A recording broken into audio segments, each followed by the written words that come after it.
Vamos a comunicarnos, ya está en línea con nosotros María Gisela Beritier, ella es licenciada en Economía, gentilmente ya nos atiende. María Gisela, Fernanda te saluda, buenos días. Hola Fernanda, ¿cómo estás? ¿Cómo están todos? Bien, muy bien, bueno, gracias por atendernos. Bueno, un poco, ¿cuál es el análisis general de este 3,3 que influyó sobre todo la devaluación y las subas en algunos rubros importantes? Sí, vos fíjate que este aumento de la inflación fue menor de todas maneras al que se esperaba, ¿no? Claro. En septiembre hubo una inflación del 5,9% que fue una de las más altas de la gestión Cambiemos. Sí. Y es en octubre que antes de las PASO venía el dólar aumentando bastante, luego con el cepo contribuyó a ponerle un ancla a la situación. Entonces, algunos precios se dispararon, pero los principales que forman la canasta básica no se dispararon de esa manera. Entonces, esta situación contribuyó, digamos, a que sea del 3,3%, de todas maneras, lo que va del año ya supera el 42%, y si comparamos octubre con octubre, supera también el 50%, es decir, sigue siendo una inflación más alta. Pero, Fernanda, lo peor de todo es que se aguarda para noviembre y para diciembre inflaciones superiores al 4,5%, porque en realidad en estos meses, ahora el mes de noviembre, ya empezó a regir el fin, digamos, del congelamiento de los combustibles. Claro. De hecho, entre ayer y la semana pasada ya tuvimos 2 aumentos de combustible, además aumentaron las prepagas, los colegios privados. Entonces esta situación haría que terminemos con una inflación anual de alrededor de un 55% y con una pérdida de poder adquisitivo de un 18%. Impresionante. Así que la situación sigue siendo bastante complicada en términos de inflación y sobre todo para lo que le queda al futuro presidente, ¿no? Claro. Porque recordemos que recibe un contexto en donde las variables económicas están todas deterioradas.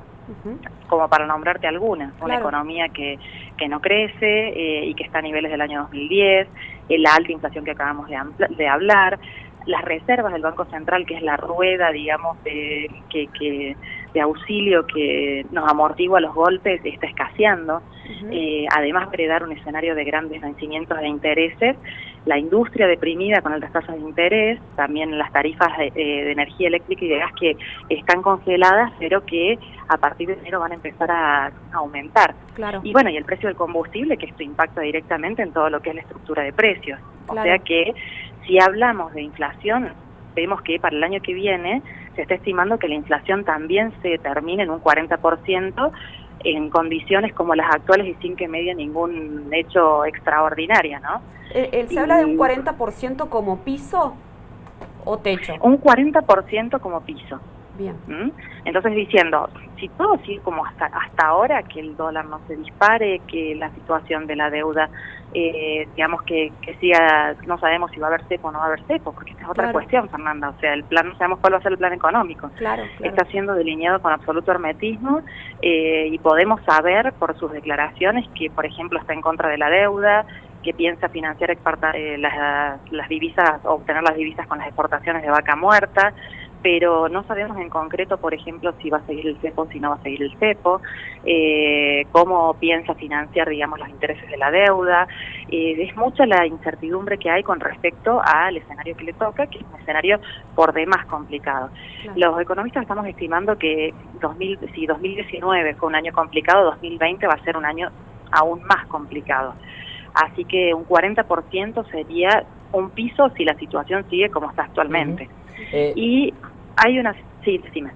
No, continúa, Gisela, perdón. No, que lo que quería resaltar es que esto es mirando solamente Argentina para adentro. Pero si miramos lo que está pasando en nuestros países vecinos y lo que está pasando en el mundo, nos muestran un escenario, por ejemplo, Estados Unidos y China con la guerra comercial, ya hay un escenario de crecimiento económico mundial en desaceleración.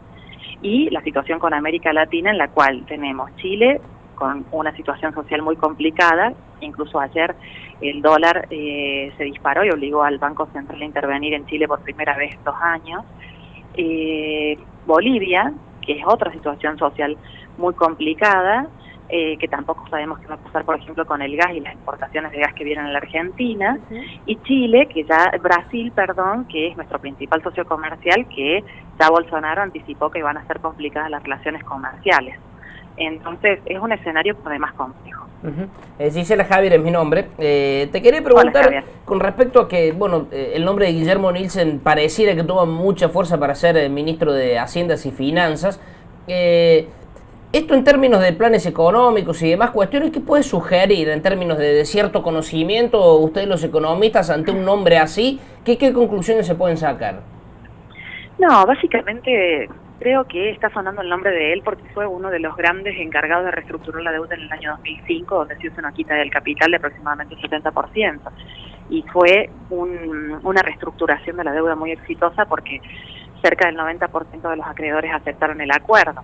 Entonces, digamos, en este contexto en el cual el reperfilamiento al uruguaya cada vez parece menos probable, para que nos entienda la gente, al uruguaya significa que no hay quita de capital para los acreedores, pero que se prolonga el pago de los intereses y de la deuda, que sería la solución más amigable. Sí. Pero en lo que resta del 2020 al 2023, tenemos intereses por 150.000 millones de dólares.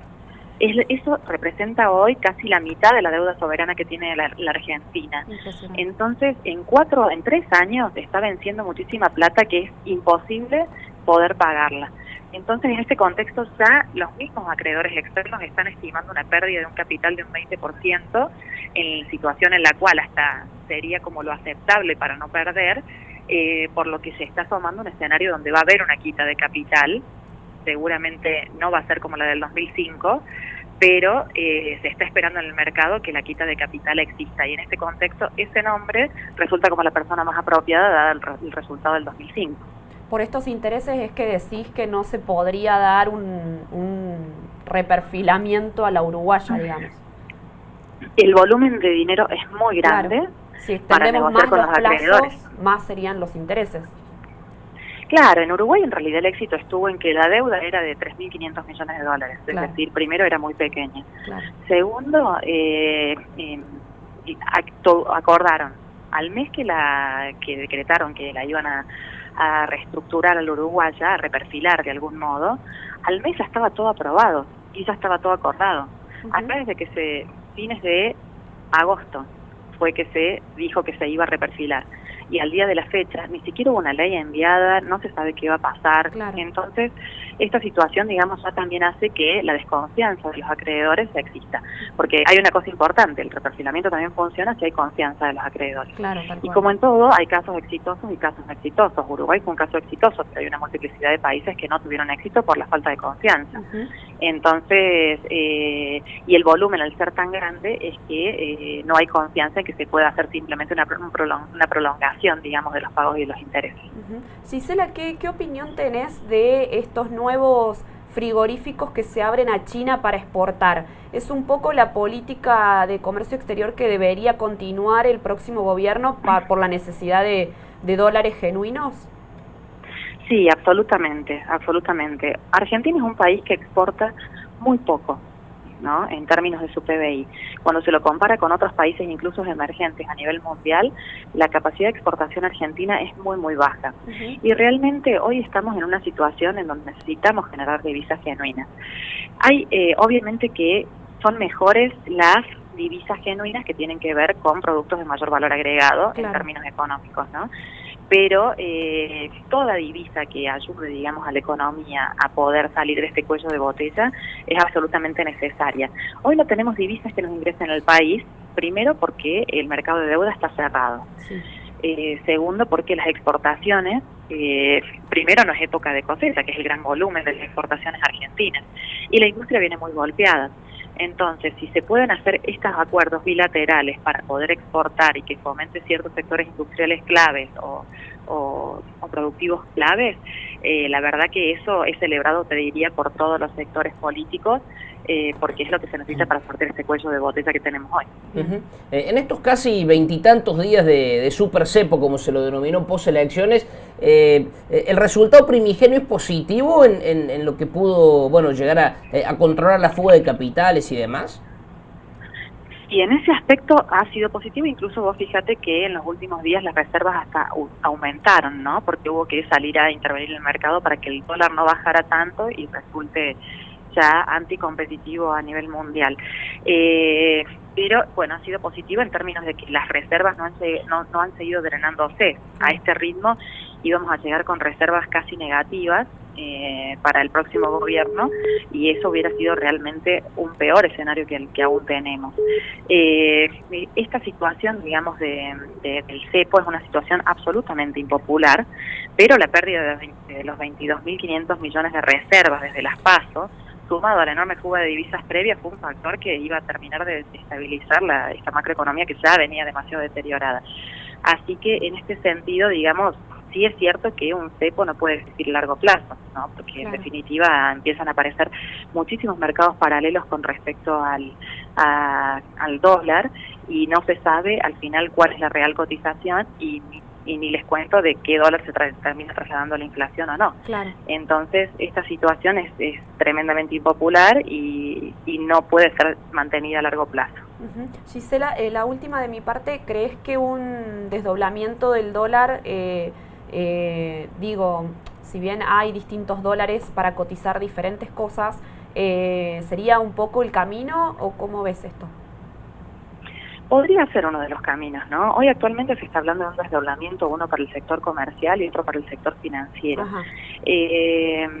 donde el financiero sea completamente libre y el comercial se regule de acuerdo a, digamos, que tenga un precio más bajo, que esté regulado y pisado por el Banco Central. En este aspecto habría que estudiar mejor qué es lo que conviene, o sea, qué tipo de mercado desdoblar, ¿no? Porque en definitiva también qué industria se necesita promover. Acá también entraría el tema del desdoblamiento, es decir, queremos promover, por ejemplo, los sectores tecnológicos, queremos promover el sector de la agroindustria, queremos promover, y en función de esto poder estudiar si el dólar realmente ayuda y acompaña en la economía mundial o no. Bien. Entonces, hoy por hoy se habla de o mercado comercial o mercado financiero. Personalmente pienso que se debería profundizar más en ver qué tipo de industria promover y cuáles serían las que podrían generarme la mayor cantidad de dólares, por lo menos en el corto plazo y luego a largo plazo, ¿no? Bien. María Gisela Beritier, muchas gracias por estos minutos.